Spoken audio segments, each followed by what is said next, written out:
अस्सलाम वालेकुम व्यूअर्स, उम्मीद करता हूँ आप खैरियत से होंगे। एक नई वीडियो के साथ हाजिर हूँ।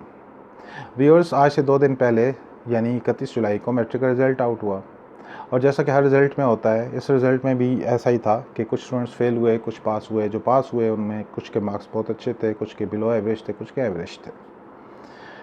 मैं ख़ुद एक टीचर हूँ, एक हेड ऑफ़ इंस्टीट्यूशन हूँ, लिहाजा ये बात मैं अच्छी तरह समझ सकता हूँ कि वो स्टूडेंट्स जिनके मार्क्स एवरेज या बिलो एवरेज होते हैं, उनकी फीलिंग्स क्या होती हैं।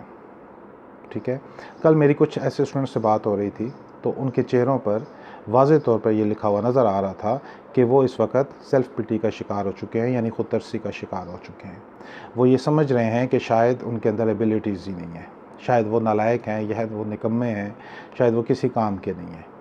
और अनफॉर्चुनेटली वालिदैन की हैसियत से और असातिज़ा की हैसियत से हम ये चीज़ बच्चों के दिमागों में डाल चुके हैं कि अगर उनके मार्क्स अच्छे ना आए तो इसका मतलब ये है कि वो निकम्मे हैं, वो किसी काबिल नहीं हैं, जबकि बदकिस्मती से ऐसा नहीं है। एवेल्यूएशन जो होती है ना, ये एक कंटिन्यूस प्रोसेस होता है। बीइंग एजुकेशनिस्ट, मैं ये जानता हूँ, आप में से भी बहुत से लोग ये जानते होंगे कि ये जो एवेल्यूएशन होती है, ये सिर्फ उसका एक सोल क्राइटेरिया नहीं होता, यानी एग्ज़ाम्स और या टेस्ट या उनके अंदर हासिल करदा मार्क्स। ये जो मार्क्स होते हैं, ये तो बेसिकली हमारे जो एजुकेशन सिस्टम चल रहा है उसके अंदर तो ये बेसिकली रिटेंशन के नंबर होते हैं, ये आपकी मेमोराइजेशन के नंबर होते हैं कि जो स्टूडेंट्स जितना अच्छा नॉलेज को अपने माइंड में रिटेन कर सकते हैं, मेमोराइज़ कर सकते हैं और फिर उसे रिप्रोड्यूस कर सकते हैं इन एग्ज़ाम, ठीक है, वही अच्छे मार्क्स लेते हैं। और जो जिनके अंदर मेमोराइजेशन अच्छी नहीं होती, ठीक है, उनके मार्क्स थोड़े से कम आ जाते हैं और ऐसी सूरत में वो स्टूडेंट्स डिसहार्ट हो जाते हैं। जबकि होता ये है कि जो एवेल्यूएशन है, ये सिर्फ मेमोराइजेशन को चेक करने के लिए नहीं की जाती। पूरी दुनिया में जो एवेल्यूएशन होती है वो एक होलिस्टिक अप्रोच होती है। होलिस्टिक अप्रोच से मुराद ये है कि पूरी पर्सनैलिटी को चेक किया जाता है स्टूडेंट्स की, ठीक है, उनकी कॉग्निटिव एबिलिटीज़ को भी, उनकी क्रिएटिविटी को भी और उनकी ओवरऑल पर्सनैलिटी को भी, उनकी ग्रूमिंग को भी चेक किया जाता है। जबकि हमारे यहाँ अनफॉर्चुनेटली ऐसा नहीं है। उसकी एक एग्जांपल मैं आपको देता हूँ कि दुनिया की कोई भी लैंग्वेज हो, ठीक है, हर लैंग्वेज जो होती है उसकी बेसिकली 4 स्किल्स होती हैं, ठीक है। कौन कौन सी? नंबर 1 लिसनिंग, फिर स्पीकिंग, फिर रीडिंग, फिर राइटिंग। अगर मैं ये दावा करूँ कि मुझे उर्दू आती है, या मैं ये दावा करूँ कि मुझे अंग्रेज़ी आती है, या पंजाबी या कोई भी दुनिया की ज़बान आती है, तो वो तभी मैं ये दावा कर सकूँगा कि जब मैं उस लैंग्वेज को बोल भी सकूँ, सुनूँ तो समझ भी सकूँ, पढ़ भी सकूँ और उस लैंग्वेज में लिख भी सकूँ। ये 4 स्किल्स होती है हर लैंग्वेज की। अब आप देखें कि हमारे मैट्रिक के एग्ज़ाम के अंदर 2 लैंग्वेजेस जो हैं उनको एवेल्यूएट किया जाता है, उनका टेस्ट लिया जाता है, एक इंग्लिश और एक उर्दू। लेकिन अब उनका टेस्ट कैसे लिया जाता है? उनका टेस्ट चारों स्किल्स के बजाय सिर्फ एक स्किल चेक की जाती है और वो क्या है? Writing skill. कि बच्चे जो हैं वो कुछ material examination point of view के साथ अब मेमोराइज़ कर लेते हैं, ठीक है, उसे याद कर लेते हैं और एग्ज़ाम में जाकर उसे रिप्रोड्यूस कर देते हैं, right. What about other 3 skills? Listening, कोई उसकी एवेल्यूएशन नहीं है, स्पोकन की कोई एवेल्यूएशन नहीं है, रीडिंग की कोई एवेल्यूएशन नहीं है, ठीक है, उनका कोई टेस्ट नहीं हो रहा, उनको कोई चेक नहीं किया जा रहा।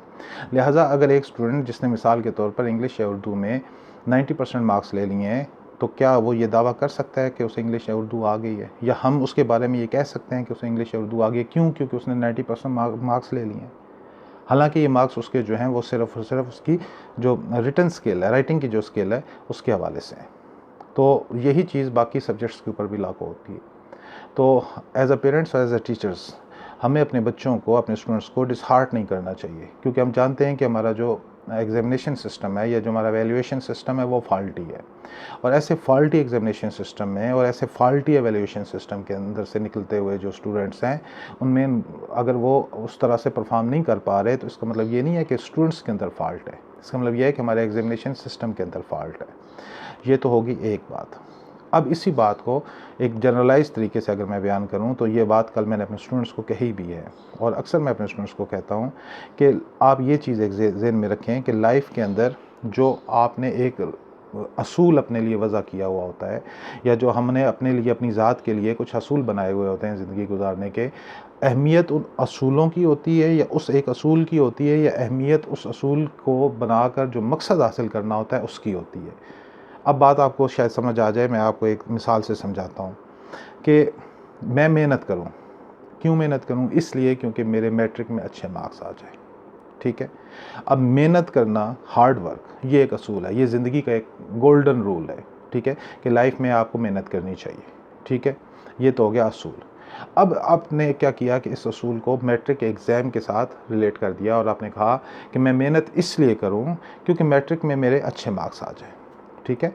अब जब मेरे मैट्रिक में अच्छे मार्क्स नहीं आ सके due to faulty evaluation system या फॉल्टी एग्ज़ाम सिस्टम, तो क्या हुआ? इसका मतलब ये हुआ कि मेरा जो रूल ज़िंदगी का बनाया था कि मैंने हार्ड वर्क करनी है, मेहनत करनी है, अब उस रूल को छोड़ दूँ मैं, क्योंकि असल इंपॉर्टेंस जो थी वो तो मैट्रिक के मार्क्स थी, जिसकी वजह से मैंने मेहनत करनी थी। अब चूँकि मैट्रिक में मार्क्स नहीं आए, लिहाजा अब मुझे ये असूल तर्क कर देना चाहिए, ये असूल छोड़ देना चाहिए और डिसहार्ट होकर बैठ जाना चाहिए।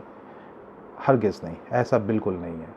यही बात मैंने अपने स्टूडेंट्स को कही कि आपकी लाइफ का जो मोटिव है, जो असूल है, ठीक है, जो आपने अपने लिए एक ज़ाब्ता बनाया हुआ है, वो ये है कि आपने हार्ड वर्क करनी है। राइट?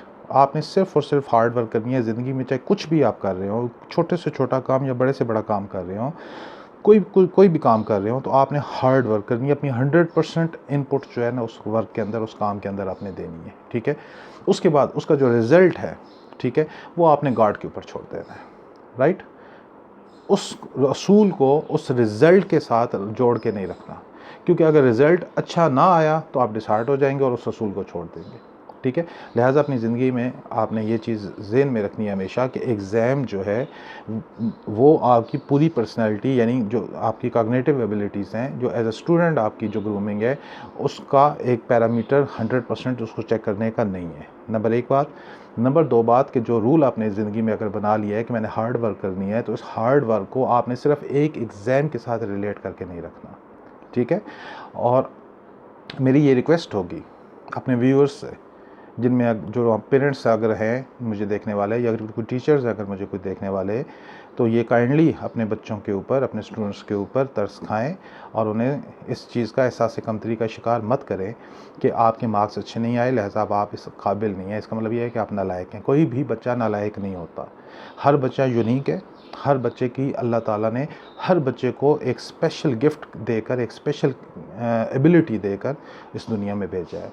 बीइंग अ टीचर और बीइंग अ पेरेंट, ये हमारी ड्यूटी है कि हम अपने बच्चों की एबिलिटीज़ को डिस्कवर करें, उनको एक्सप्लोर करें और उन जो एबिलिटीज़ हैं उनको ग्रूम करने की कोशिश करें, फॉल्टी एग्जामिनेशन सिस्टम की बेस के ऊपर और सिर्फ एक क्राइटेरिया के ऊपर अपने बच्चों को और अपने स्टूडेंट्स को जज मत करें।